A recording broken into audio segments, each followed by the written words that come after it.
اللهم صل على سيدنا محمد وعلى آل سيدنا محمد. أعوذ بالله من الشيطان الرجيم. بسم الله الرحمن الرحيم. الحمد لله رب العالمين، والصلاة والسلام على سيد المرسلين وعلى آله وصحبه أجمعين.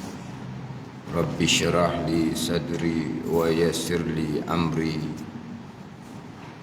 واحلل عقدة من لساني يفقه قولي.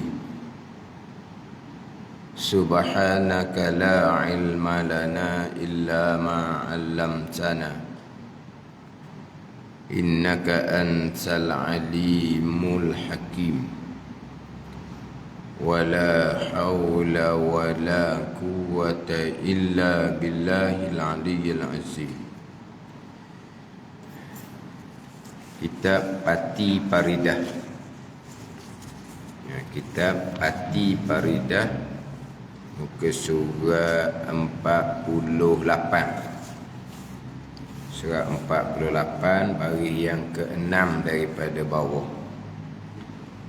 Surah 48 baris yang ke-6 daripada bawah. Qala al-muallifu rahimahullahu ta'ala wa nafa'ana bi'ulumihi amin. Terkandung dalamnya dalam Muhammadur Rasulullah. Terkandung dalamnya dalam Muhammadur Rasulullah. Terkandung di dalam makna bagi Muhammadur Rasulullah 9 perkara, yakni 9 sifat. 9 perkara, yakni 9 sifat. 4 sifat yang wajib bagi Rasul, 4 sifat yang mustahil bagi Rasul, 1 sifat yang harus bagi Rasul. Jadi 9 perkara, 9 sifat ni terkandung di dalam kalimah syahadah yang kedua, di dalam makna bagi kalimah syahadah yang kedua, iaitu Muhammadur Rasulullah. Terkandung di dalam makna kalimah syahadah yang kedua, iaitu terkandung di dalam makna Muhammadur Rasulullah. Terkandung dengan bahawa kita faham dan reti daripada Muhammadur Rasulullah akan 9 perkara, yakni 9 sifat. Mana 9 perkara? Pertama, benar segala Rasul. Benar segala Rasul, itu sidik. Benar segala Rasul. Benar segala Rasul ni terkandung di dalam Muhammadur Rasulullah. Terkandung macam mana? Kalimah syahadah yang kedua hanya berkaitan dengan Nabi sallallahu alaihi wasallam. Berkaitan dengan Nabi sallallahu alaihi wasallam. Sekarang terkandung di dalam makna Muhammadur Rasulullah ni benar akan sekalian Rasul. Bukan benar Nabi sallallahu alaihi wasallam, tetapi benar akan sekalian Rasul. Yang mana di kalimah syahadah yang kedua tu hanya Muhammadur Rasulullah. Cerita Nabi Muhammad sallallahu alaihi wasallam adalah utusan Allah. Tiba-tiba terkandung di dalam makna Muhammadur Rasulullah ni benar segala Rasul, benar sekalian Rasul. Tapi di kalimah syahadah yang kedua hanya Muhammadur Rasulullah. Wa ashhadu anna Muhammadar Rasulullah. Penyaksian bahawa Nabi Muhammad sallallahu alaihi wasallam adalah utusan Allah Subhanahu wa ta'ala. Tak cerita pun Nabi Rasul yang lain. Tapi terkandung dalam makna Muhammadur Rasulullah, benar segala Rasul, benar sekalian Rasul. Kok jalan mana pula? Sebab itulah golongan anti hadis dia tolak akan kalimah syahadah yang kedua. Asyhadu an la ilaha illallah, mereka kata mereka terima. Wa asyhadu anna Muhammadar Rasulullah, mereka tolak. Mereka tolak syahadah yang kedua. Dua kalimah syahadah ini adalah perkara agama yang maklum fid din bidarurah. Perkara agama yang orang tahu belaka. Dahulu kita tajuk bicara berkaitan dengan Islam, iman dan ihsan tu kan. Terima Islam, terima zahir akan sekalian perkara agama. Iman, percaya hati akan sekalian perkara agama. Sekalian perkara agama mana hak takrifan terdahulunya hak berkaitan dengan Islam. Sekalian perkara agama yang mudah dia panggil dalam kitab kita ni. Sekalian perkara agama yang mudah. Sama juga dengan takrifan iman. Daripada perkara yang mudah daripada agama. Tu dia punya takrifan dia. Dia perkara agama perkara yang maklumun fid dini bidarurah dia panggil. Perkara yang maklumun fid dini bidarurah. Perkara yang diketahui ianya adalah perkara agama, diketahui ini bidarurah, dengan darurah. Dengan darurah. Darurah di situ dengan makna mudah-mudah. Tak payah mengaji banyak, boleh tahu ianya adalah perkara agama yang dibawa datang oleh Nabi SAW. Itu maksud perkara agama yang diketahui secara darurah. Dalam kitab Fatih Faridah, secara mudah-mudah. Darurah di sini bukan darurah dengan makna tersepit. Ada darurah dengan makna tersepit. Dalam keadaan darurah, makanan-makanan yang haram dia haruskan kita makan. Contohlah babi contohnya. Dia haruskan makan dalam keadaan darurah. Darurah tu tersepit, tu lain makna. Bukan darurah makna tu. Darurah dengan makna mudah-mudah. Jadi perkara agama yang maklumun fid din bidarurah, perkara agama yang diketahui dengan darurah, dengan mudah-mudah, tak payah ngaji banyak. Ni Islam terima sekian perkara ni. Iman percaya akan sekian perkara ni. Pada ni. Jadi dua kalimah syahadah ni perkara agama, orang tahu belaka. Kewajipan semayang, orang tahu belaka. Kewajipan puasa, orang tahu belaka. Budak-budak pun tahu, orang kafir pun tahu. Haramnya berjudi, haramnya minum arak, haramnya berzina. Ini termasuk dalam perkara agama yang diketahui secara darurah, secara mudah-mudah. Terima ni tolak je ni, maka kafir, batal agama. Sebab kita kalau sebut secara ringkas, kita orang Islam ni kena terima sekalian perkara hak Nabi bawa. Kan gitu kita cakap ringkas.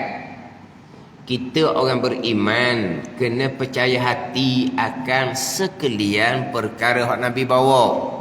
Itu sebut cara ringkas. Kita sebagai orang Islam kena terimalah sekalian perkara yang Nabi bawa. Kita sebagai orang yang beriman kena percayalah akan sekalian perkara hak Nabi bawa. Islam terima zahir, iman percaya hati akan sekalian perkara agama yang Nabi bawa. Sekalian perkara agama yang Nabi bawa selama 23 tahun, kita kena terima sekalian. Nak terima ni kena tahulah apa perkara hak Nabi bawa. Barulah boleh terima, bukan gitu? Kita nak terima sekalian perkara hak Nabi bawa, kita kena tahulah akan sekalian tu. Barulah kita boleh terima. Ke macam mana? Kalau perkara agama hak Nabi bawa, kita tak tahu, kita nak terima macam mana? Kita orang Islam kena terima sekalian. Tak terima bukan orang Islam kitanya. Kita orang beriman kena percaya sekalian. Tak percaya sekalian, kita bukan beriman. Persoalan sekarang ni, perkara agama hak Nabi bawa, hak sekalian yang kita kena terima tu, kita tahu banyak mana. Nak terima kena tahu dulu perkara tu Nabi bawa. Jadi sekalian perkara agama hak Nabi bawa selama 23 tahun, kita tahu sekalian? Pasti tidak. Dan banyak mana kita tahu? Banyak mana kita tahu? Nabi menyampaikan agama 23 tahun. Kita belajar ilmu agama 23 tahun. Suka pula. Belajar agama 23 tahun, duduk pondok 23 tahun pun tidak akan dapat mengetahui sekalian. Hak duduk pondok 23 tahun. Hak duduk pondok 23 tahun. Siang malam belajar belah-belah kitab pun tak boleh nak tahu sekalian. Dah kita? Jadi macam mana kita nak terima sekalian kalau kita tidak mengetahui? Bukan sekalian, separuh pun kita tahu kedok tahu nak bawa 23 tahun tu. Jadi memanglah perkara agama yang bawa datang ni banyak. Tapi dalam perkara hok banyak-banyak ni, ada sebahagiannya dipanggil perkara agama yang orang tahu belaka Nabi bawa. Gitu. Jadi seolah-olah kita panggil buat analogi, orang panggil perkara yang besar-besar hak Nabi bawa. Hak besar-besar Nabi bawa. Hak besar-besar ni kalau kita buat cerita kok, daripada jauh nampak dah. Apa ada ni? Daripada jauh nampak dah. Benda besar ni. Daripada jauh dia nampak dah benda tu. Kalau benda tu benda kecil, dia kena pergi dekat, baru nampak. Jauh-jauh tak nampak. Jadi bandingan perkara agama yang Nabi bawa datang pun gitulah. Ada perkara besar-besar yang Nabi bawa, maknanya ngaji tak banyak pun tahu itu perkara agama Nabi bawa. Tetapi perkara agama Nabi bawanya hak kecil-kecil. Ni kita dah ngaji banyak tak tahu. Jadi hak wajib terima adalah sekalian perkara agama hak diketahui secara mudah-mudah. Tak terima hak ni kafir. Mana perkara agama orang tahu belaka? Berkaitan dengan Allah Ta'ala. Orang tahu belaka? Allah Ta'ala ada, Allah Ta'ala sedia, Allah Ta'ala kekal, Allah Ta'ala Tuhan yang satu. Tolong ni kafir lalu. Orang tahu belaka? Budak pun tahu, orang kafir pun tahu. Orang Islam ni Tuhan dia Tuhan yang satu. Orang kafir Tuhan dia Tuhan yang banyak. Gitu. Manapa perkara orang tahu belaka? Kewujudan malaikah orang tahu belaka? Orang tak ngaji banyak pun tahu ada malaikat. Ni. Tolak ni kafir. Dia gitu. Wajib semayang, wajib puasa, orang tahu belaka? Engkau ni kafir. Berjudi haram, berzina haram, minum arak haram, orang tahu belaka? Engkau ni kafir. Pada ni. Orang tahu belaka benda yang maklum. Dia panggil maklumun fid dini bidarurah. Perkara yang diketahui daripada agama secara darurah, secara mudah-mudah, tak ngaji banyak pun tahu ini perkara hak Nabi buat datang. Hak kecil-kecil yang kita tak tahu tu mula-mula kita kata dak lah. Tak ada hukum gitu contohnya. Sebab kita tak pernah dengar lah tu benda hak jarang-jarang orang sebut. Itu perkara agama juga tu. Ijma' ulama tu perkara agama. Tiba-tiba kita kata berdosa lah kitanya, tapi agama kita tak batal. Agama tak batal. Sebab perkara yang halus-halus. Dia perkara agama ni, walaupun perkara sunat, tapi perkara ni orang tahu belaka. Ini contoh dalam kitab. Orang tahu belaka. Kerak kuku tu sunnah Nabi SAW. Orang tahu belaka. Walaupun ianya perkara sunat, tapi orang tahu belaka. Ianya adalah syariat Nabi SAW. Diperintahkan kita kerak kuku. Orang tahu belaka. Tiba-tiba kita engkar, tak ada kerak kuku dalam agama kita, maka batal agama. Kerak kuku je sunat. Ya, perkara sunat. Perkara ijma' ulama. Dan orang tahu belaka ni adalah perkara Nabi bawa datang. Jangan engkar, jangan tolak. Walaupun perkara sunat, orang tahu belaka kan? Badan ni. Walaupun perkara sunat, tapi perkara yang halus-halus kita ni bukan sunat, hak wajib pun. Kadang-kadang kita tak tahu pun perkara tu wajib. Kita pun tolak engkar perkara ni. Dosa kita, tapi agama tak atas. Sebab kita engkar tolak perkara agama yang bukan diketahui secara mudah-mudah. Jadi nak cerita sini, dua kalimah syahadah ada perkara agama yang diketahui secara mudah-mudah. Asyhadu an la ilaha illallah wa asyhadu anna Muhammadar Rasulullah. Enti hadis ni dia tolak wa asyhadu anna Muhammadar Rasulullah, batal agama. Ini perkara mudah-mudah. Orang tahu belaka. Akan syahadah yang kedua, mereka tolak. Sebab apa? Mereka ni terpengaruh dengan ajaran Yahudi dan Nasara. Yahudi Nasara memang mereka tolak akan Nabi Muhammad sallallahu alaihi wasallam. Kononnya mereka menerima Allah Ta'ala sebagai Tuhan. Kononnya. Tapi Allah Ta'ala yang mereka akui sebagai Tuhan, bukan Allah Ta'ala yang sebenar. Sebab Allah Ta'ala yang mereka kata Tuhan mereka ada anak. Itu bukan Allah Ta'ala tu pok dia tu. Tapi dia kata Allah Ta'ala juga. Pok Yahudi Nasara sama dengan kita bertuhankan Allah. Dah. Sebab Tuhan hak dia kata asma nama Allah ada anak. Itu bukan Tuhan Allah ada anak tu. Itu kata dia bertukar dengan pok dia. Pok dia ada anak lah. Tapi dia kata Allah Ta'ala Tuhan dia. Dah. Bukan Allah Ta'ala Tuhan dia. Yang pertama, Tuhan ada anak, bukan Allah Ta'ala. Kalau Allah Ta'ala Tuhan dia, Allah yang utuskan Nabi SAW, dia akan terima Nabi SAW. Tak. Dia tak terima Nabi je, Allah dia terima. Dia tak terima Allah. Tapi dia kata mereka terima Allah. Taklah. Kalau mereka terima Allah sebagai Tuhan, Nabi Muhammad SAW, Allah yang utuskan. Allah sertakan mukjizat di Nabi SAW. Kita banyaklah dengar cerita mukjizat Nabi Musa AS. Ada 9 mukjizat je. Hak paling banyak mukjizat Nabi SAW.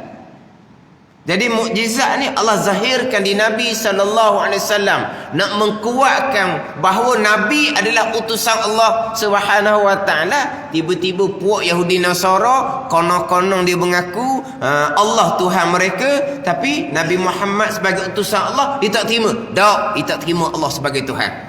Bukan hanya tak terima Nabi SAW sebagai Rasulullah sahaja. Yang tadinya dia kata Allah Tuhan tapi ada anak. Bukan awal-awal. Ada isteri. Bukan Allah tu. Kemudian pula dia tolak Nabi Muhammad sebagai utusan Allah. Jadi dia tak terima Allah. Sebab Nabi Muhammad ni Allah yang utuskan. Tapi nak cerita cara zahir kok, Yahudi Nasara dia kata dia terima Allah. Nabi Muhammad tak terima. Jadi puak tolak syahadah yang kedua ni, puak ni puak terpengaruh Yahudi Nasara lah. Ditolak syahadah yang kedua. Antara alasan akal dia, ni boleh dengar dalam rakaman. Orangnya mati dah. Dia tolak syahadah yang kedua. Kenapa? Kerana syahadah yang kedua, Muhammadur Rasulullah, Nabi Muhammad utusan Allah. Berarti kamu tolak Nabi Adam. Berarti kamu tolak Nabi Ibrahim. Berarti kamu tolak Nabi Ismail. Kamu tolak Nabi Musa. Kamu tolak Nabi Isa alaihi wassalatu wassalam. Sebab kamu mengaku Nabi Muhammad je utusan Allah. Siapa mengaku Nabi Muhammad je utusan Allah? Hak je tu Allah Ta'ala je Tuhan kita. Hak je tu, jua ataupun saja tu, asyhadu an la ilaha illallah. Nafi dan isbat. Tiada Tuhan yang disembah dengan sebenar. Isbat letak illallah, melainkan Allah. Ni barulah tubik je. Tubik jua. Allah Ta'ala jua Tuhan. Tu syahadah yang pertama. Syahadah kedua tak ada nafi isbat.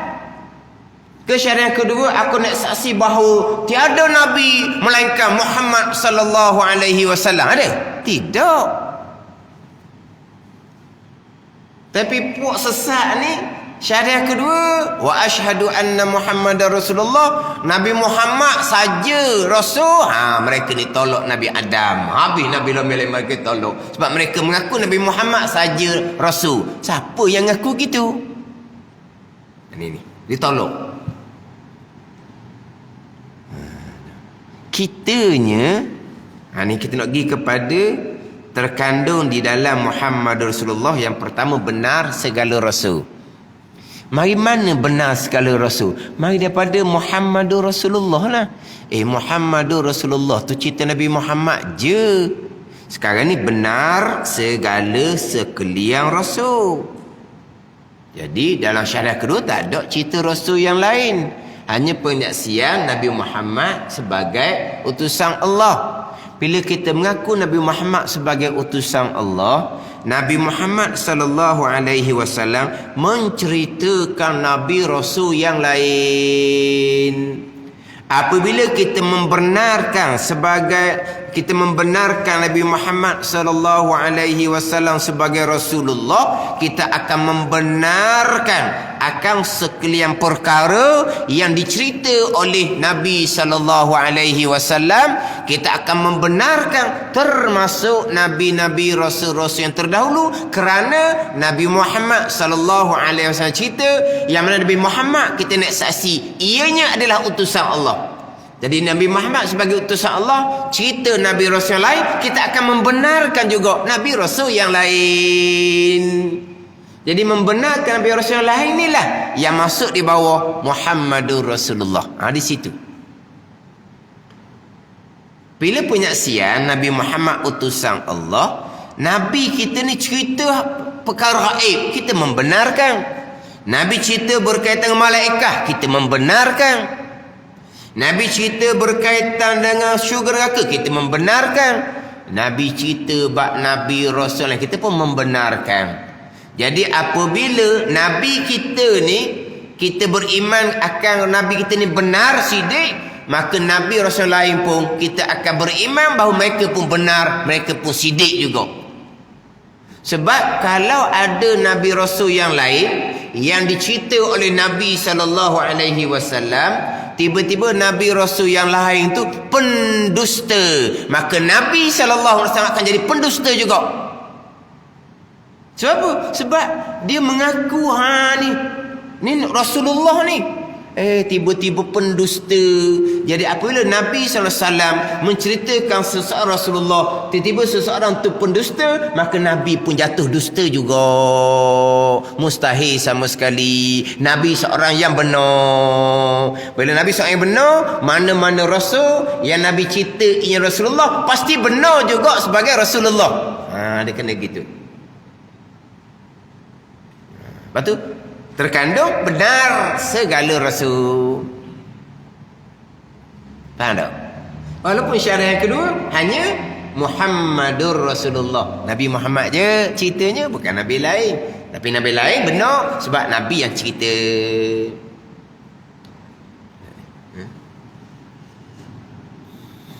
Sebab itulah kita ni kan, kita ni bukan orang bohong, orang betul. Tapi kita pergi bawa orang bohong, akhirnya keluarga kita, orang kampung kita kena tipu. Kita panggil orang panggil bohong jugalah. Padahal kita pun kena tipu juga. Kan biasa berlaku kan. Nak cepat kaya tu kan. Nak cepat kaya tu, kenapa ramai ditipu? Sebab dia ada orang yang dipercayai, yang mempercayai penipu tu. Seseorang yang kita percayai, keluarga ke, orang kampung ke, dia yang kita percayai tu. Jadi kita percaya pada penipu tu kerana kita percaya pada seseorang. Yang mana seseorang tu pun kemudian ditipu juga. Tapi kenapa kita percaya kepada penipu orang luar yang tidak kenal? Kerana ni saudara kita yang recommend, orang kampung kita yang recommend, akhirnya habis kena tipu belaka. Akhirnya yang tukang recommend pun kena lari juga sebab dituduh sebagai penipu. Walah, dia pun kena tipu juga sebenarnya. Dah penipu. Kan dia penipu dah lah sebab dia recommend. Gitu lah. Jadi kalau ada Rasul yang Nabi SAW nyatakan ini Rasulullah juga, tiba-tiba penipu, jadi Nabi kita pun penipu jugalah. Mustahil sama sekali. Bila Nabi kita benar, maka sekalian Rasul yang Nabi kita cerita benar mereka Rasulullah. Bila benar mereka Rasulullah, pasti mereka pun bersifat dengan sidik juga. Siti lagi. Sama juga kita nak recommend pengajian, kena cermat. Nak recommend pengajian kena cermat. Mudah kita recommend, mudah kita bagi title, inilah guru yang mursyid. Nak belajar dengan inilah guru yang mursyid. Tiba-tiba kemudian dak pula saya tawakuf. Saya tak berani nak kata lagi lah benar ke tak benar. Sebelum ni kamu kata apa? Guru mursyid dia kan. Ni tukar recommend, dia akan bertanggungjawab Dan selama ni kamu kata dia guru mursyid, kamu nilai aku jalan mana? Kamu kata dia guru mursyid, tiba-tiba tak pasti pula guru tu mursyid, maknanya yang nilai tu sendiri yang tidak mursyid. Dia nak nilai satu guru ni mursyid. Belajarlah dengan dia, share. Akhirnya kemudian tak ada dah share tu. Sebab apa? Banyak perkara-perkara yang mengelirukan. Ni orang yang recommend ni akan bertanggungjawab. Saya pun tersalah. Lepas tu kata kita nak recommend, letak pula ni guru mursyid, kena bergaluh molek. Kena bergaluh molek. Kalau kita tak jelas, kita tak kata ya, tak kata tidak. Wallahu a'lam, gitu lah. Macam mana seseorang ni? Wallahu a'lam. Boleh tak saya nak mengaji dengan dia? Mengajilah, tapi kena cermat sikit, kena berhati-hati. Dan macam mana dia? Wallahu a'lam. Jangan mudah. Tak ada ni. Ini mudah sangat. Ni mursyid, ini lah, ambil guru ni lah. Tiba-tiba kemudiannya salah. Nak kira macam mana? Ni kadang-kadang gitulah. Kita sebagai ketua keluarga, kita pun bawa anak bini kita belajar dengan satu guru.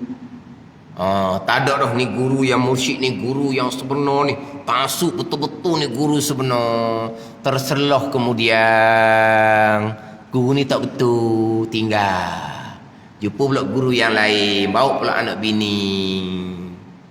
Lepas tu anak bini tanya semula lah, dah ni sebenar ke tak ni? Hari tu tak asuk betul benar dah. Habis duit banyak mana dah. Bawa dengan anak bini, tak sebenar. Hak ni sebenar. Hak ni sebenar sungguh. Hak ni sebenar sungguh. Tak salah dah. Hak ni sebenar sungguh. Ikutlah bini dengan anak. Tak sebenar pula kemudian. Nanyalah anak bini kalau dereba pening gitu ya. Jumpa guru sebenar pula. Anak bini tak percaya dah. Tak percaya dah lah. Berapa kali sebenar ni? Punyalah tak asuk habis RM1. Habis masa, habis tenaga khidmat. Tak ada dah. Sabar. Sebelum ni kamu tersalah dah nilai. Kamu kata sebenar, nyatanya tidak. Yang ni pun jangan cepat-cepat. Apa? Jadikan hak terdahulu sebagai pengajaran. Nilai dulu, jangan cepat. Ada. Ni tak salah dah. Ni tak. Nanti dulu kawan-kawan ni nasihat. Nantilah dulu. Ikut dulu. Tapi jalan atas jalan adil, jalan tengok. Mana jalan adil, jalan tengok. Inilah dia boleh. Oh dah. Ni dah. Ni sahih dah ni. Ni sahih dah. Jadi kawan-kawan ni nasihat sebab dia kena dah. Oh punyalah. Dah. Ni dah salah dah. Kemudian tak sebenar juga. Berlakulah seumpama tu. Nak jumpa pula, malu dah nak jumpa dengan ustaz kata dia. Dulu ustaz hak peringat dah dia kata. Tapi dia lawan. Dia kata dak dah. Kena-kena tak sebenar juga. Malu dah nak jumpa. Malu apa? Tak kata apanya. Malu dah nak jumpa. Bak peringat dah. Tak kata tidak. Cuma berhati-hati, nilam molek, jangan cepat-cepat nak taksub, jangan. Kena jalan adil, jalan tengah, molek beralus, molek ni bab agama ni. Bukan agama kita, agama bini kita, agama anak kita, keluarga kita ni. Takkan sekali bawa tak betul, tukar, bawa ni pula tak betul, tukar. Allah, tukar. Mula-mula tu punyalah taksub. Kalau ada je orang tembok hak guru dia tu, dia sanggup tahan dada. Taksubnya. Kemudian barulah walaha masa dahulu pun kali ini bila disedar ke diam tu, kemudian disedar kalau saya tak taksub, dia kata kalau saya ni jalan adil, jalan tengah. Sebenarnya saya boleh perasan lama dah hak tak betul tu. Tapi masa mula-mula tu tak betul tu, jadi penilaian dia apa? Jadi apa? Kabur sebab dia taksub. Taat dia pada guru sehingga kan kalau kita terserempak tok guru kita dalam kelambu dengan perempuan ajnabi sekalipun, kita kena zom baik dengan tok guru. Oh, begitu no. Kalau kita terserempak dengan tok guru kita dalam satu kelambu dengan perempuan ajnabi sekalipun, kita kena zom yang baik. Itu mungkin ujian daripada guru kita, nak tengok kita percaya tak ke dia. Oh, sebab gitu no. Tapi kemudian tu terselah, tapi terselah lama dah, tapi tertutup dengan taksub. Ada ni. Tinggal jumpa pula. Ya dah. Sabar. Inilah dia boleh. Dah. Hari tu awak salah dah. Hari tu salah. Ni dak. Ada ni. Itu cerita bawa bini bawa anak, akhirnya bini dengan anak dah cari dah kitanya, bawa pula kawan-kawan satu hal pula. Nyata salah, kemudian ajak kawan tinggal, kawan tak tinggal dah sebab dia taksub dah. Dia akan marah balik kepada kawan dia ajak tinggal. Kamu ni derhaka pada guru tak halal ilmu yang kamu ambil daripadanya, tak halal ilmu pula. Tinggal je tak halal ilmu. Siapa ni? Orang ngajar kata tak halal ilmu. Ini ilmu kurniaan daripada Allah, bukan hak kita orang mengajar pun. Tak halal ilmu. Pasal macam ustaz dia tak halal ilmu tu. Beritahu dia semula, saya tak halal selama ni, kamu tipu saya. Jawab gitu senang. Dia kata tak halal ilmu. Jawablah, saya tak halal, kamu tipu saya sebelum ni. Gitu je. Tak halal ilmu. Dia tu kita nak letak mursyid ke apa ke, kena beralus molek. Siapa kita sebenarnya? Ada ni. Kalau kita recommend yang tak betul, kita tak betul. Saya tak tahu, dah ada awak yang bertanggungjawab. Ada ni. Kadang-kadang tuan guru tu bukan tuan guru kita pun, kita hanya tumpang dengar dalam pengajian secara live FB ke cara rakaman, kita letak seolah tuan guru tu tuan guru kita, padahal kita hanya menumpang belajar secara hak sekarang lah, hak langit terbuka. Tapi kita tak memahami betul-betul perjalanan tuan guru tersebut, tapi kita letak tuan guru tu sebagai macam kita nak murid dia seolahnya. Padahal kita tidak pernah berhadapan dengan tuan guru tu. Kita pun share satu-satu rakaman hak ceramah tuan guru tu, kalau kita anak muridnya, kita takkan share. Sebab kita tahu risiko dia, apa yang disampaikan. Tapi kalau ni bukan anak murid sebenar, di share. Akhirnya tuan guru tu akan dicerca di mahkamah oleh orang lain. Yang share tu tak dapat nak mempertahankan tuan guru tu, sebab bukan tuan guru dia pun. Sebab tuan guru sendiri ada satu-satu perkara, pembicaraan kita tak akan share kepada orang ramai. Kita hanya untuk kita sambung ngaji saja. Tuan guru sendiri pun terkadang satu-satu perkara yang agak sensitif yang perlu pada huraian yang panjang lebar. Maka huraian panjang lebar ni kita orang ngaji memang jelas nampak. Orang tak mengaji, huraian panjang lebar ni kau pening ada kalau orang tak mengaji. Tapi ada ketika tajuknya lain, tuan guru ditanya satu soalan yang sensitif, tuan guru pun jawab cara rekah. Hak rekah ni akan jadi fitnah ni. Sebab hak rekah ni di-share pada orang ramai, orang yang lawan kepada perkara ni dia akan maki hamung tuan guru ni. Sebab itu huraian yang sangat ringkas. Kenapa tunggu huraian ringkas? Sebab tajuknya bukan tajuk tu pengajian. Ada tak huraian panjang lebar? Adalah, kita mengaji tahulah. Tapi panjang lebar sekalipun huraian tuan guru, terkadang orang awam tak akan capai nak faham huraian tu. Mana kalau kita nak murid yang sebenar, kita tahu ada perkara yang kita tak akan kemuka pada orang ramai, akan jadi fitnah kepada tuan guru tu sendiri. Tapi kalau ianya bukan anak murid, dia share belaka. Akhir tuan guru tu dimaki hamung, dia tak dapat mempertahankan. Ini orang sekarang. Jangan lebih kurang gitu. Kita kena bersifat adil, jangan bersifat ta'assub. Adil. Ambil jalan tengah. Jangan cepat-cepat. Benda yang kita tak tahu, salah. Jangan cepat-cepat gitu. Jadi kita nak rekomen pun kena bergaluh molek. Pengajian pun kena bergaluh molek. Dia ada bagai-bagai.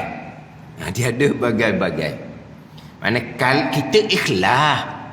Kita bukan penipu. Kita memang ikhlas. Bila kita kira guru ni, kita ikhlas. Tapi ikhlas tak ikhlas, kalau yang kita show tu salahlah kitanya. Ikhlas ni kena betul dulu, barulah timbul ikhlas. Kalau yang kita cadangkan nak jadikan sebagai guru tu tak betul, saya ikhlas tak kira dah. Ikhlas ni akan dikira apabila apa yang kita lakukan tu betul, baru timbul ikhlas. Lepas tu macam mana kalau kita tersalah share, tersalah rekomen, kita bertaubah dengan Allah Subhanahu Wa Taala. Lain kali kena cermat, kena hati-hati. Tak sekadar dalam bab pegangan. Bersama dalam bab pegangan.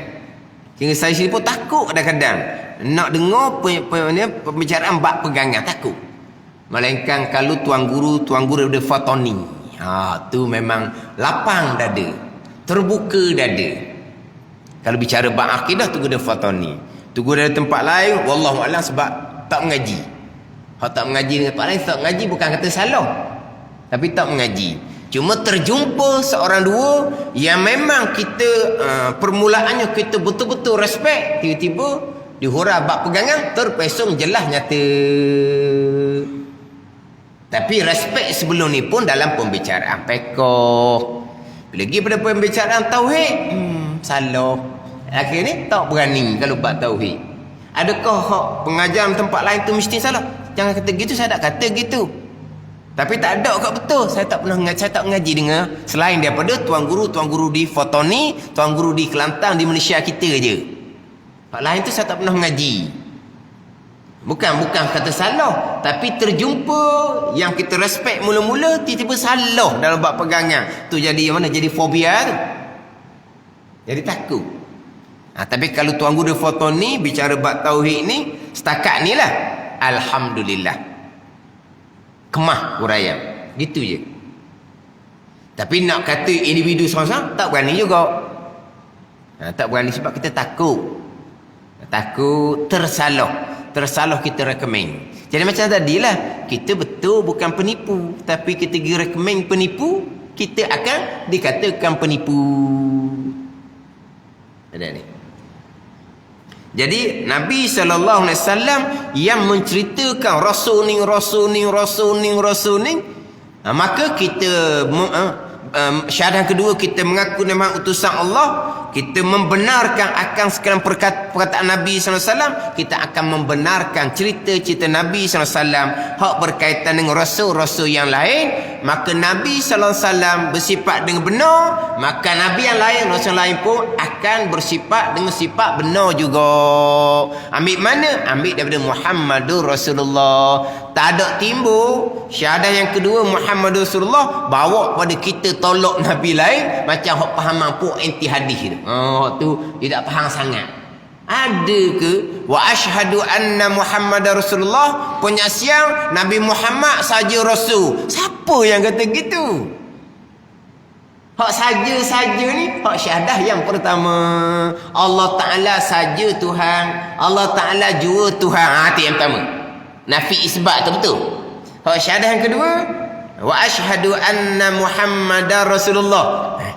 Kita bukan nak saksi Nabi Muhammad sahaja utusan Allah. Nabi Muhammad sebagai utusan Allah, jadi Nabi sebagai utusan Allah. Cerita Nabi-Nabi Rasul yang lain, Nabi Muhammad sebagai utusan Allah bawa Al-Quranul Karim. Dalam Al-Quranul Karim penuh dengan cerita-cerita Nabi Rasul yang terdahulu. Maka kita pun beriman Nabi Rasul terdahulu ada Rasulullah. Apabila Nabi Muhammad sallallahu alaihi wasallam sebagai Rasulullah bersifat dengan sifat benar, maka Nabi Rasul yang lain pun bersifat dengan sifat benar juga.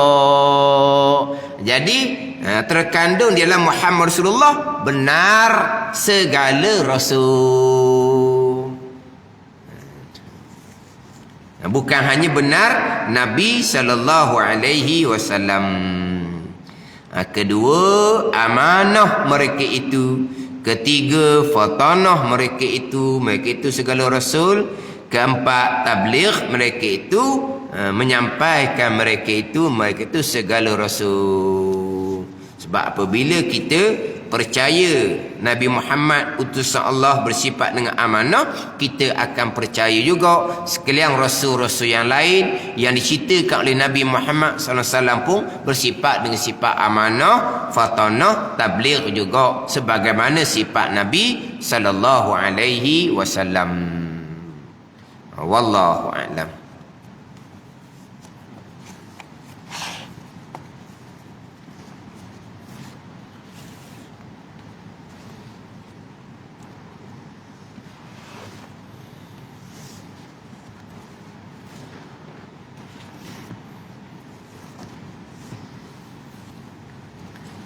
Ini kitab Hidayatus Salikin. Kitab Hidayatus Salikin muka surat 13. Muka surat 13 baris yang ke-18. Baris ke-18 daripada atas. Muka 13 baris ke-18 daripada atas. Qala al-muallifu rahimahullahu ta'ala wa nafa'ana bi'ulumihi amin.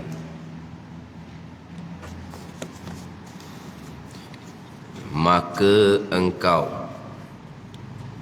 dan kemudian daripada itu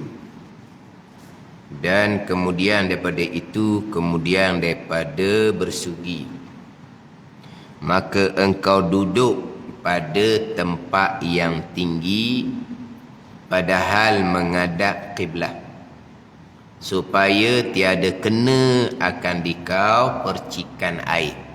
Ini sambungan adab ketika mengambil wuduk.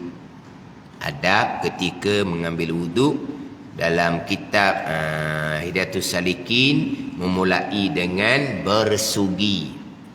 Jadi dalam kitab Hidayatus Salikin memulai dengan bersugi, yang mana pandangan Imam Ghazali rahimahullah, bersugi dilakukan sebelum daripada membasuh pergelangan tangan. Bersugi dilakukan sebelum daripada membasuh pergelangan tangan.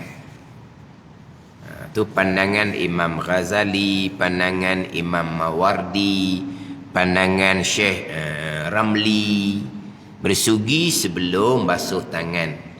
Adapun pandangan guru kepada Imam Ghazali, Imamul Haramain, pandangan Ibnu Salah guru kepada Imam Nawawi, dan juga pandangan Syekh Ibnu Hajar bersugi selepas daripada membasuh pergelangan tangan sebelum daripada kita berkomo-komo serta memasukkan air ke dalam hidung. Dia gitu.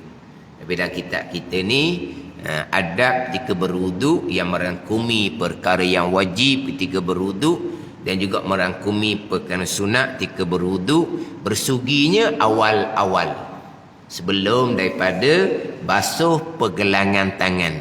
Sebelum daripada basuh pergelangan tangan dimulai dengan bersugi. Selepas daripada istinja berwuduk dimulai dengan bersugi. Kita qada hajat.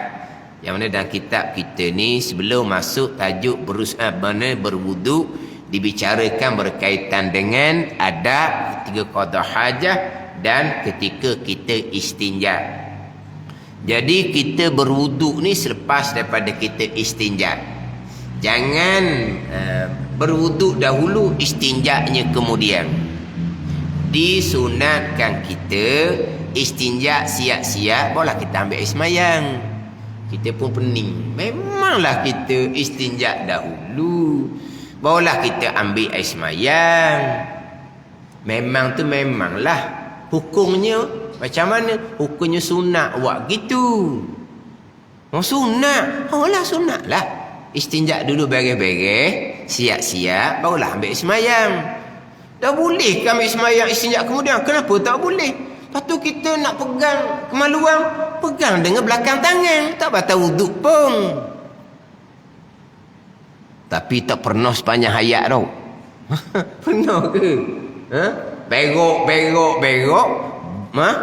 Berok basuh dak lagi, ambil semayang dulu. Basuh berok dengan belakang tangan tu kemudian. Sepanjang hayat tak pernah buat. Kalau ada orang buat gitu, kita kata ni ajaran songsang dah kamu ni. Ni kamu ngaji dengan tuku sesak dah kamu ni. Adalah. Lepas daripada berok qada hajah, istinjaknya belum, ambil semayang dulu, siap-siap dulu. Lepas tu bersembang pula, ambil wuduk dah, ambil dah. Lepas tu mari semayang, mati dulu.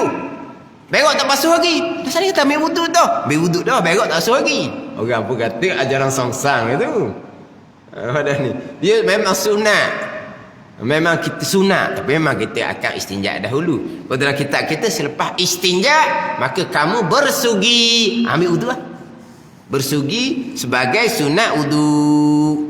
Maka bila selesai daripada istinja, maka jangan engkau tinggalkan bersugi. Ni. Bersugi untuk kita berwuduk. Tapi kalau kita bersugi, dalam kitab Sabila comel. Dalam kitab Sabila, kita bersugi sebelum basuh tangan. Dalam kitab Sabila Muhtadin, kita bersugi sebelum daripada basuh tangan. Dalam kata Sabila Muhtadin, kita kena niat bersugi sebagai sunat wuduk. Itu dalam kitab Sabila. Dalam kitab Sabila, bersugi sebelum daripada basuh tangan.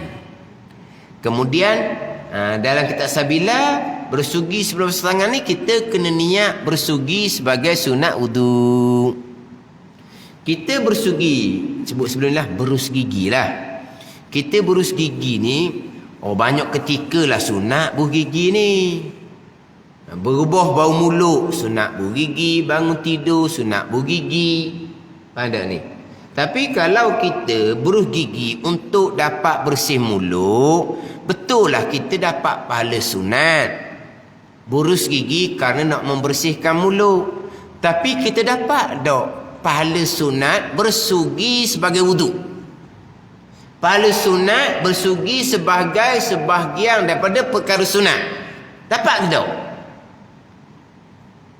Kalau kita tak niat bersugi sebagai sunat wuduk, tak dapatlah bersugi sebagai sebahagian daripada perkara sunat wuduk. Bererti kita berwuduk dengan meninggalkan berus gigi, hukumnya adalah makruh.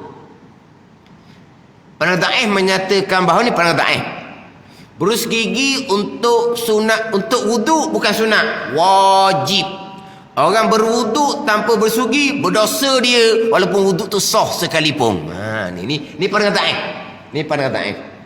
Pandangan muktamad, orang yang berwuduk tapi tidak disertakan dengan sunat berus gigi, hukumnya adalah makruh.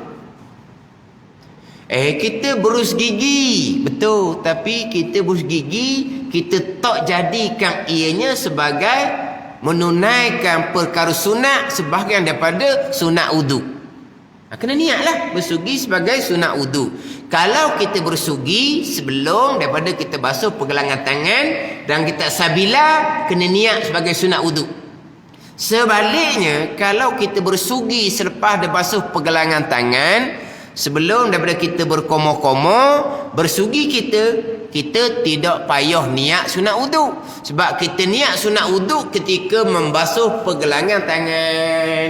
Kita basuh pergelangan tangan, mulut kita baca bismillahirrahmanirrahim, hati kita niat basuh tangan sebagai sunat wudu. Lepas kita basuh tangan, kita bersugi, tak payah niat sunat wudu dah. Kita berkomoh-komoh, tak payah niat sunat wudu dah. Sebab kita sudah lakukan di permulaannya kita niat ketika membasuh pergelangan tangan.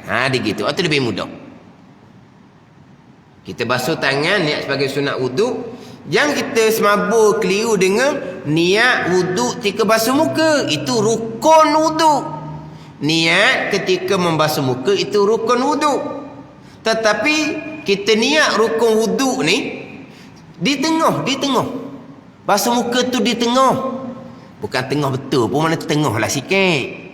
Lepas daripada kita basuh tangan, kita basuh tangan sampai ke siku, kita sapu kepala, sapu telinga, basuh kaki, hak tu masuk dah. Sebab kita niat dah di basuh muka. Tapi basuh muka ni bukan permulaan wudu. Basuh muka ni bukan permulaan wudu. Basuh muka ni hanyalah permulaan rukun wudu. Sebelum basuh muka ni ada basuh pergelangan tangan, ada bersugi, ada berkomoh-komoh, ada masukkan dah hidung. Hak ni sebelum ni. Nak jadi wudu kena niat asing ketika permulaan basuh pergelangan tangan.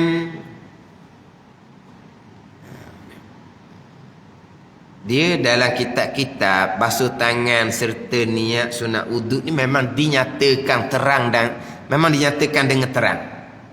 Basuh pergelangan tangan serta niat sebagai sunat wudu memang dalam kitab-kitab yang lebih besar dinyatakan memang terang disebut di situ.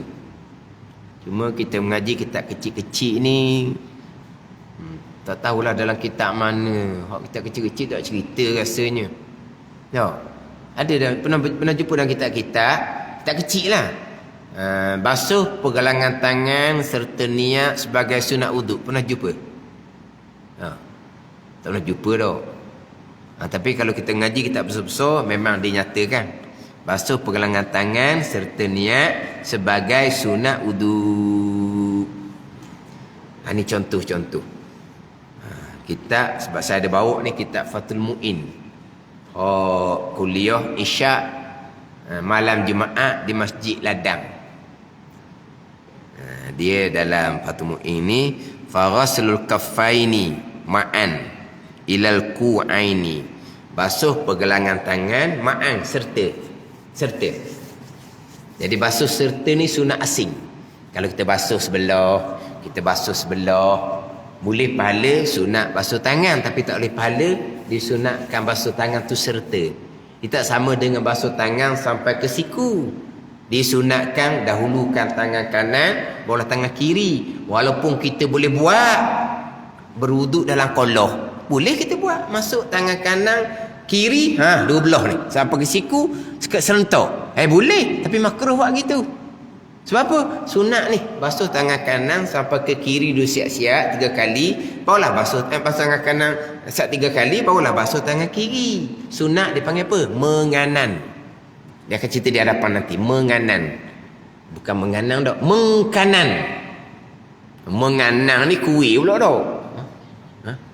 So, tu apa panggil apa? Kuih dak ke lembek-lembek tu lah. Kuih apa? Kuih nganang. Itu kuih nganang, bukan menganang. Tak, bukan kuih nganang. Ke menganang? Tak. Kuih nganang, tuang yang menganang tau ke mana. Kuih itu nama menganang, kuih nganang tau.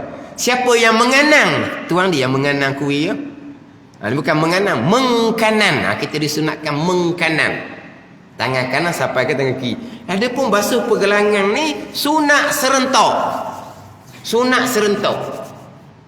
Boleh je tangan kanan dulu masuk dalam koloh, tangan kiri pula masuk dalam koloh. Makruh buat seumpama tu. Tangan kanan dahulu basuh bawah pahi, tangan kiri pula basuh bawah pahi. Makruh buat seumpama. Sunat serentak. Pada ni. Melainkan kalau sebelah tangan kita kena guna. Contohnya kita berwuduk menggunakan air dalam cerek. Kita berwuduk menggunakan air pahit, tapi sebelah tangan kita kena pegang wayar getah. Maknanya apa ni? Satu tangan terpaksa digunakan untuk pegang cerek ataupun untuk pegang wayar getah. Jadi barulah sunat mengkanan. Kita pegang cerek tangan kiri, kita pun basuh tangan kanan. Kita pun cerek tangan kanan pula pegang, kita pun basuh tangan kiri. Barulah sunat mengkanan.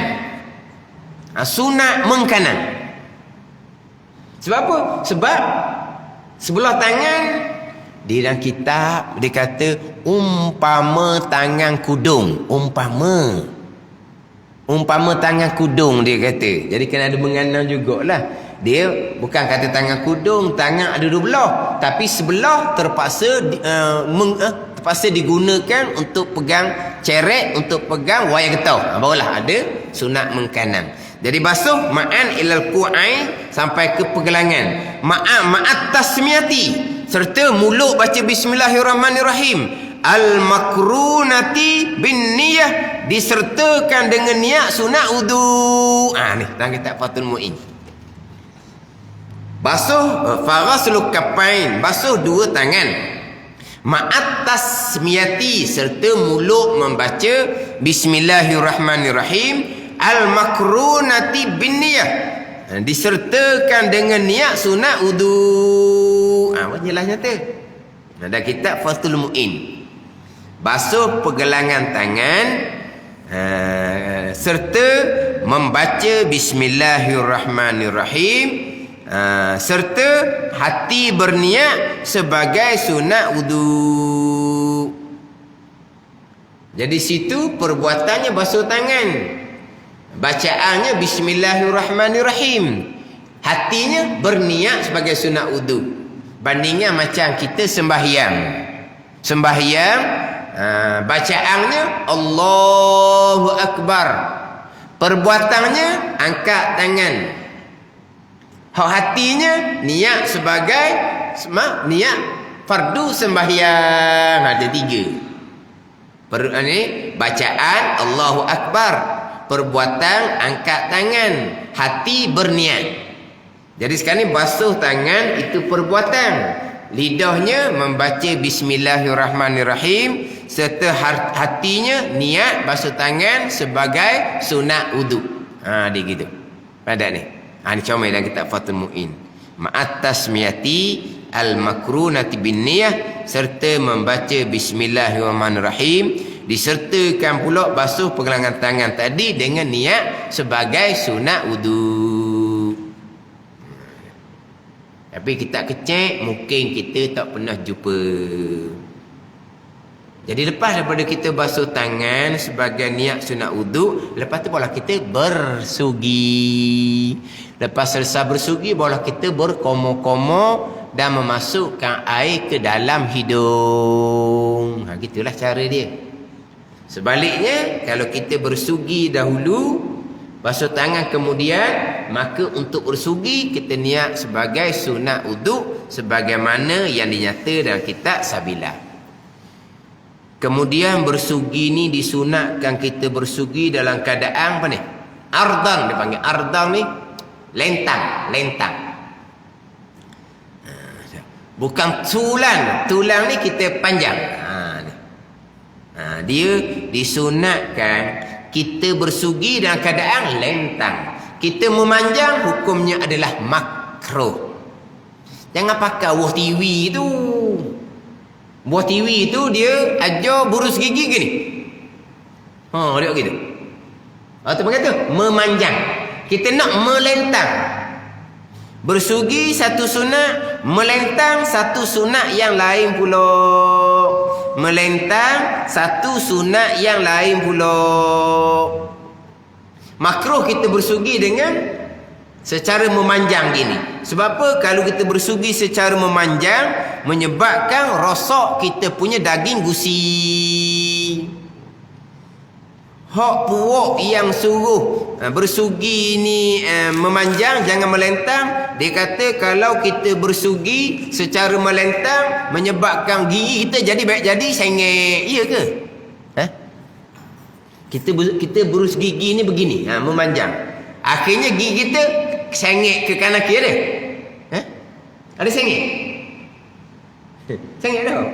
Tak sengitnya. Kalau dia buat memanjang gini, rosak gusi.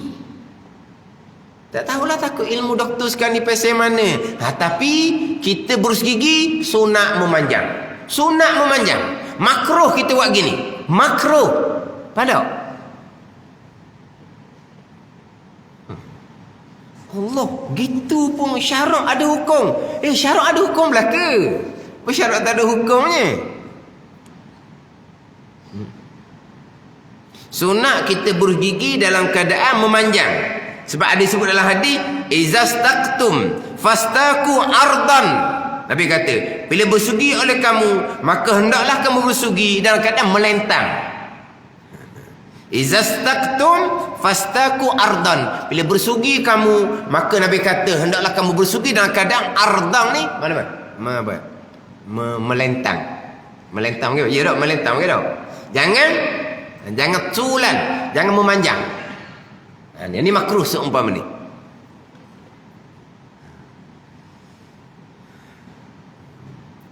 Kemudian kalau nak perhalusi lagi kaifiyah bersugi.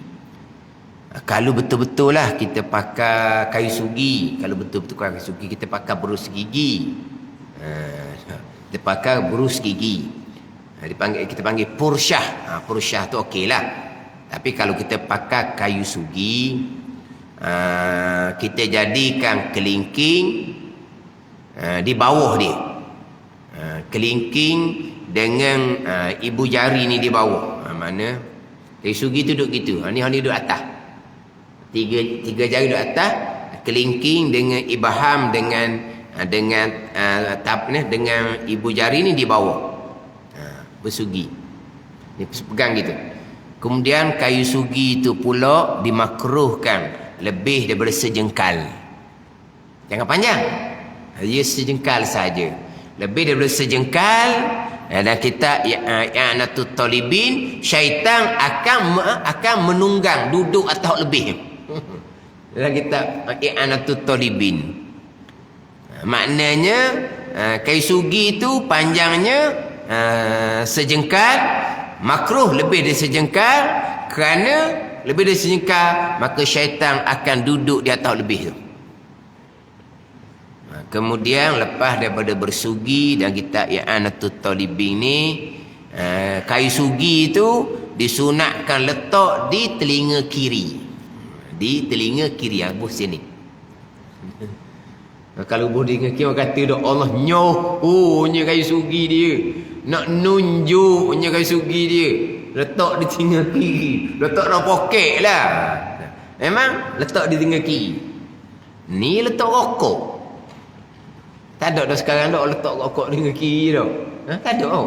Kan dulu kan kita biasa tengok kan, orang isap rokok dia berokok dah. Siapa yang letak rokok? Sekarang ni tak ada dah. Tak ada dah letak rokok di telinga kiri. Kemudian kita bersugi, nak comel laginya, kita bersugi sebelah kanan. Kita bersugi sebelah kanan. Kita bersugi sebelah kanan, kita mulai daripada gigi belah atas. Gigi belah atas, daripada kanan ke tengah. Kanan ke tengah. Lepas tu belah dalam pula. Kanan ke tengah. Kalau kita turun ke bawah, Hak belah kiri pula, belah luar ni daripada kanan ke tengah, daripada dalam kanan ke tengah. Barulah pergi pada sebelah kiri pula. Sunat seumpama tu.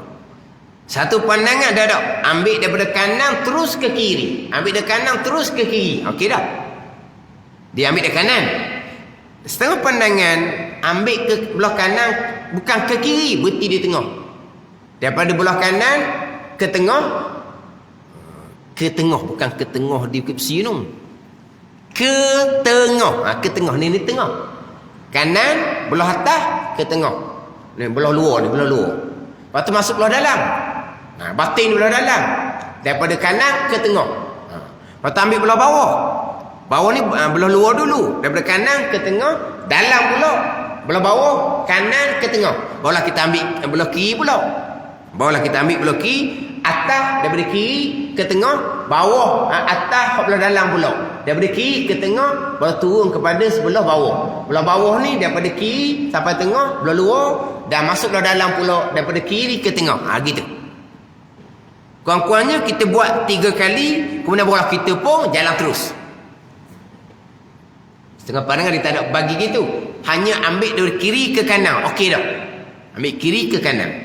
Ini kaifiah, cara ketika kita berus gigi. Cara ketika kita berus gigi. Bersugi itu ayat kita, berus gigi lah. Berus gigi. Ini panggil apa? Kesempurnaan agama kita. Sekecil-kecil perkara ada hukum. Nak menguap, buat macam mana? Ada belaka hukum dianya. Nak batuk bersin, buat macam mana? Bacanya apa? Mana itu hukum hakam agama. Sekecil-kecil perkara, sama telah sebesar-besar perkara pula. Hukum agama Allah lengkap syumul. Jadi kira nak masuk tanda, tangan kiri, kaki kiri keluar, kaki kanan, kira lah. Sunat belaka tu. Ni hukum hakam agama. Jadi hak berkaitan dengan bersugi ni, terpulanglah kita nak buat sebelum basuh tangan pun boleh, selepas basuh tangan pun boleh. Cuma sebelum basuh tangan, kita disunat, kita kena niat bersugi sebagai sunat wudu. Dan kemudian daripada itu, kemudian daripada bersugi, maka engkau duduk pada tempat yang tinggi, padahal menghadap qiblah, supaya tiada kena akan dikau percikan air. Jadi kita ketika berwuduk, kita disunatkan berwuduk di tempat yang tinggi. Air jatuh tu tak akan kembali kepada kita, tak akan kena kaki kita, tak akan kena ini seluar kain plekat kita. Sunat seumpama tu. Jadi sebagaimana sekarang kita boleh tengok tempat berwuduk di bawah tu mozaik di latar tu, dia akan buat macam mana? Macam ni. Pandai ni. Kalau dibuat mozaik tu straight, jatuh air dia akan balik kepada kaki kita. Dia akan balik kepada seluar kain plekat kita. Tapi kalau dibuat sengit gitu, pandai ni. Air jatuh, maka air tidak akan kembali ke kita, air akan ke bawah. Perasan tak? Sunat buat seumpama tu. Itu bukan kreatif. Bukan kreatif tukang. Bukan. Itu kepandaian tukang hukum pekau. Kalau hak jenis tukang hak buat bau tulis betul gitu, mana apa tu? Tukang tak pandai hukum pekau. Tukang tak apalah tak pandai hukum pekau. Hak tukang upah tempat wuduk masjid surah pun tak pandai hukum pekau juga. Tukang wuduk, tukang masjid surah suruh awak tempat wuduk tu tak pandai hukum pekau. Lepas tu setengah tempat berwuduk tu ada tempat duduk benar. Tapi setengah tempat dijadikan tempat duduk tu untuk orang OKU ke, orang tua ke, dah. Memang nak gitu, biar tempat tinggi.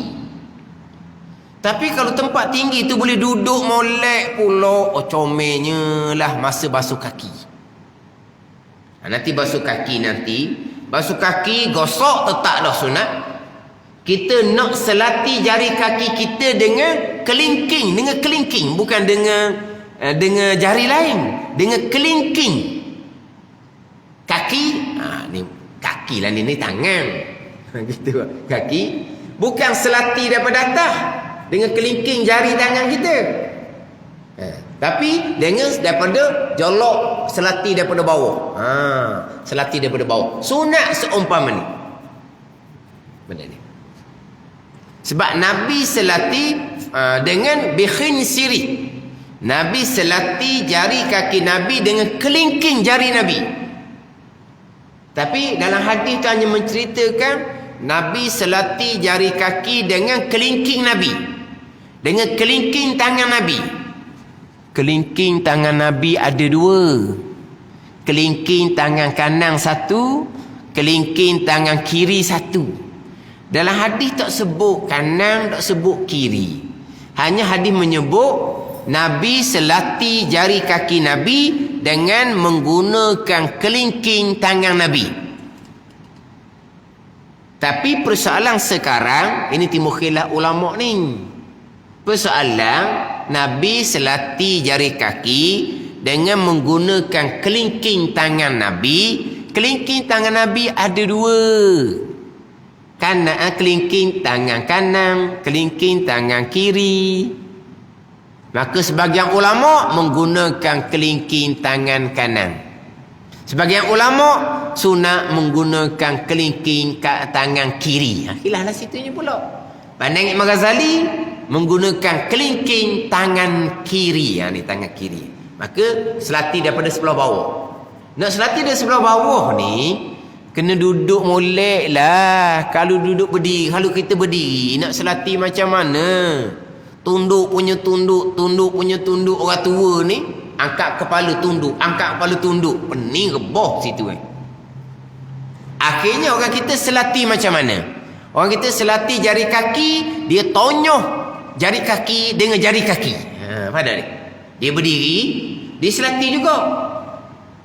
Ni celah-celah jari kaki kanan dan kaki kiri. Tapi kaki kanan dia ambil kaki kiri tu tonyoh. Kaki kiri. Sebab dia dah nak tunduk. Selati seumpama tu boleh pahala selati. Boleh pahala dah tu. Sebab dia selati celah-celah jari kaki walaupun menggunakan kaki. Boleh pahala selati tapi tidak boleh pahala selati disunatkan menggunakan kelingking tangan, bukan menggunakan kaki dengan kaki. Tapi kalau menggunakan kaki dengan kaki, boleh dah pahala menyelati. Pandai menyelati. Kita pandai menyelati tu ayat kitab.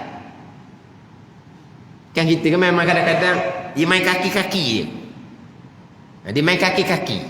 Bukan kalau dia gosok pun, gosok kaki-kaki je. Sebab dah berdiri.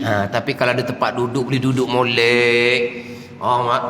Daripada permulaan wuduk pun selesa. Selesai nak basuh kaki, angkat kaki je. Kemudian air jatuh ke bawah pula, pandai pula dia buat sengit gitu bawah. Macam melot ni ni. Ni hak tuang masjid lah, tuang surau lah yang suruh tukang buat macam mana. Ni kok bawah tu kok sterik je. Bawah tu kok Allah lah berkelodok. Karat hijau bawah tu. Air jatuh tempat kelodok tu, mari kaki kita, mari di kain keluar kita, di kain pelekat kita akan menimbulkan waswah di hati. Akan menimbulkan waswah di hati. Jadi disunatkan kita berwuduk di tempat yang tinggi, padahal menghadap kiblat. Sunat berwuduk menghadap kiblah.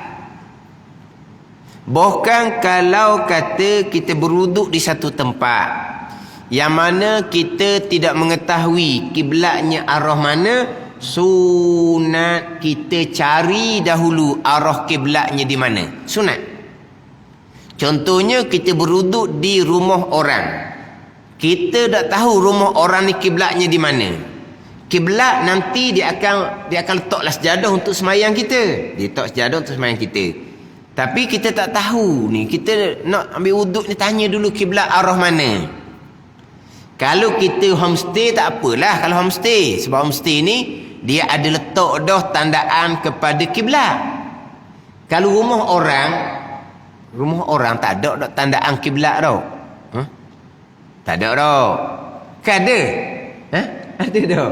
Tak ada rumah. Siapa ada rumah buat tanda kiblat? Tak ada. Homestay dia buatlah tanda kiblat. Kalau rumah orang tak ada. Ada orang kiblat pun tak tahu arah mana. Ada.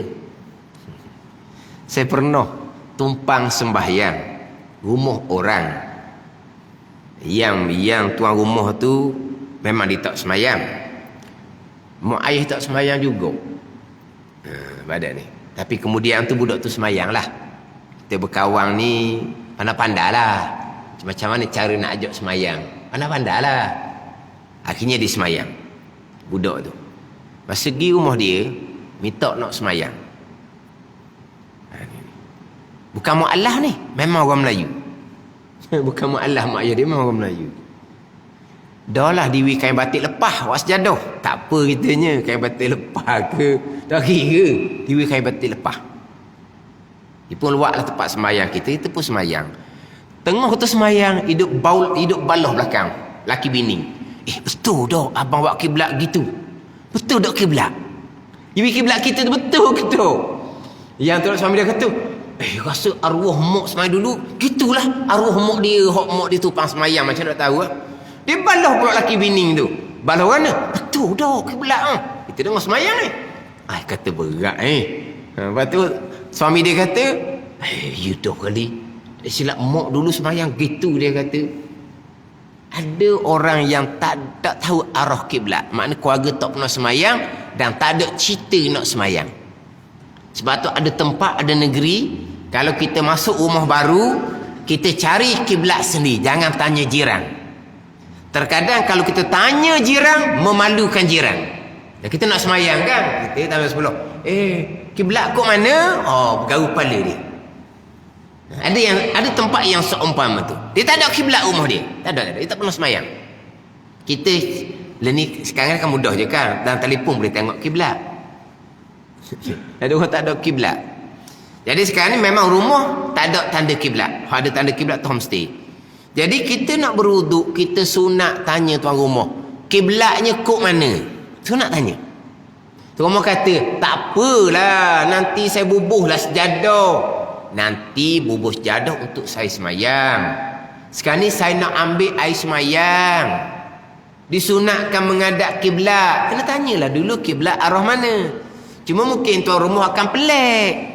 Dia akan kata, tak apalah, nanti saya akan bubuhlah sejadah menghala kepada kiblat.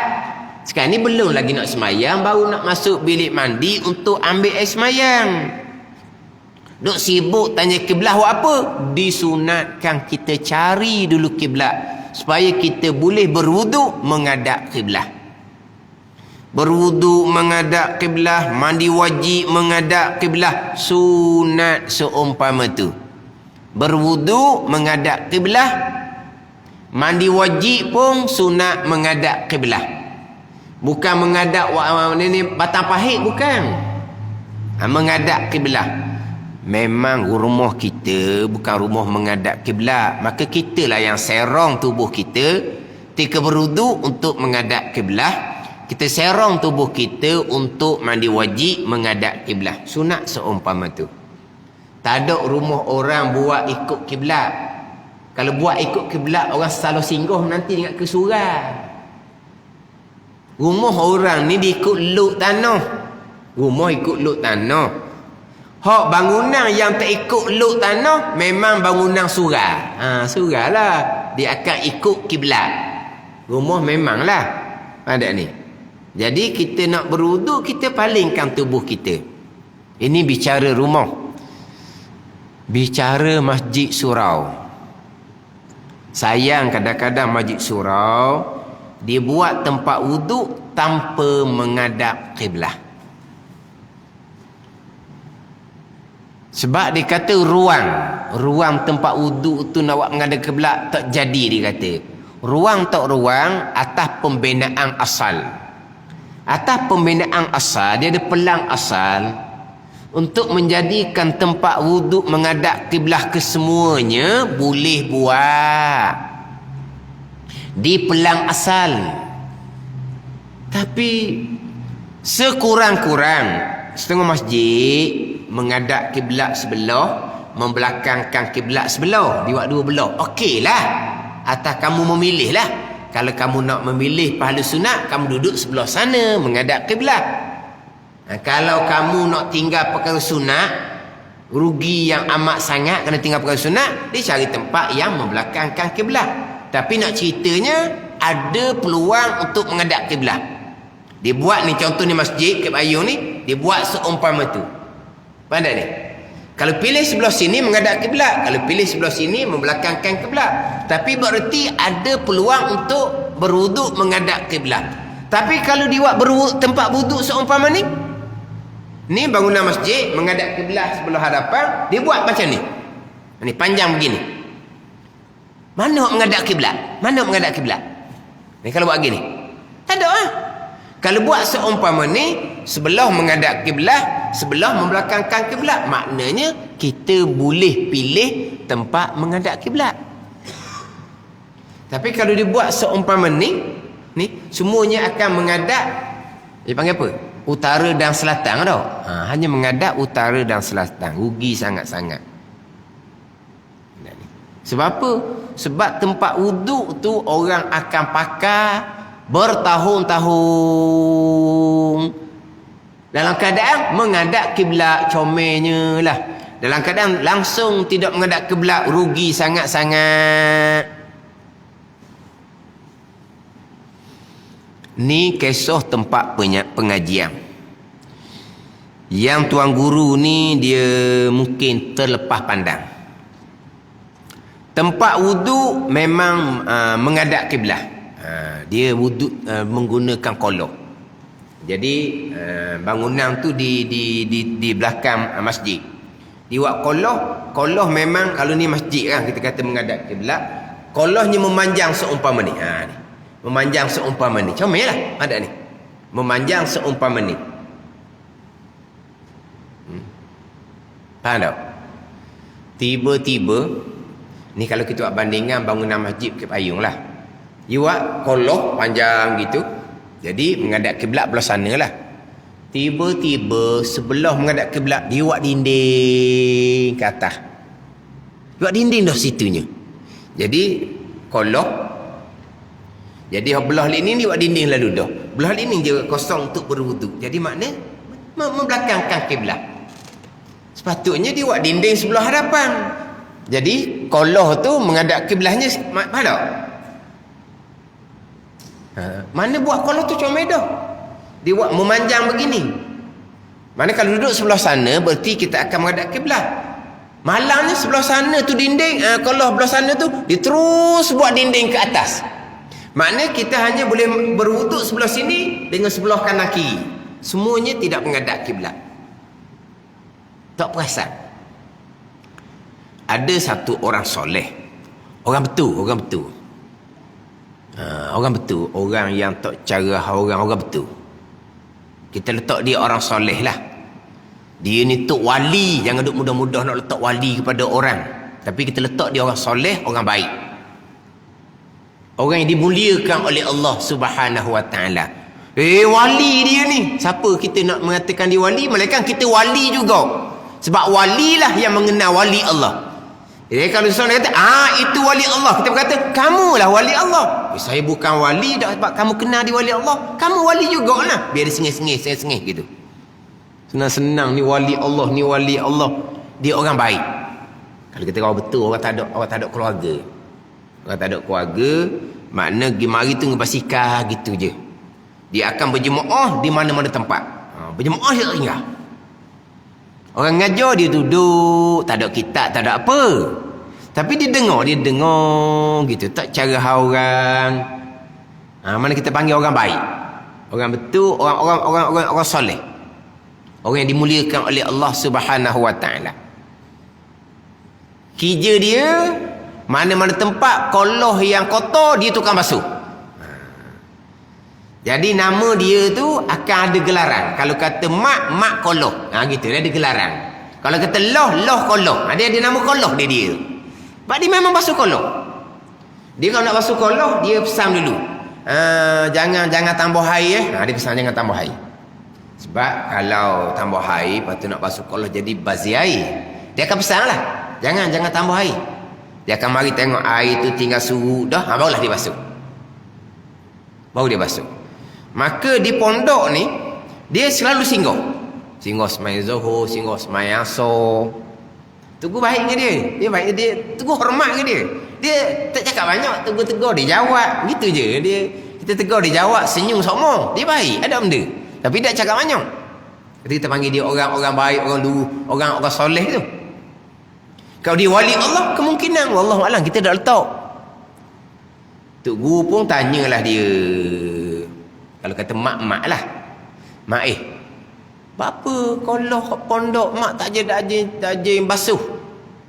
Dapat sahur dia basuh koloh. Tu tanya apa mak koloh tu apa mak tak je basuh. Koloh tak ada kiblat. Dia pun lari lalu. Dia marah. Dia kata koloh tak ada kiblat. Dia bunyi sepatut. Lepas tu dia pun lari lalu. Tu pun kejut. Ya sungguh. Koloh tu tak menghadap kiblat. Koloh tu menghadap kiblat. Dah comel dah manjang gitu. Ni ikut kalau kiblat masjid kita lah comel dah. Tapi tu buat dinding alik ni mana boleh menghadap kiblat. You buat dinding. Buatlah dinding alik depan ni barulah belah belakang sana menghadap kiblat. Sepatut dia jawab. Bila tu tanya apa mak tak ajar cuci koloh sini. Jawab sepatut je. Koloh tak menghadap kiblat. Dia pun lari kayu basikal dia. Senyap tu guru. Barulah tu guru seduk. Ya sungguh. Badan ni tak perasan. Mana nampak senyap gitu. Dia kira tengok. Walah dia mari semua semayang. Dia pusing. Dia suka berjemaah. Kalau kita kata berjemaah, kata riti dah dia tak ada. Tak ada nak bining, dia tak ada tanggungjawab, senang bagi yang dia.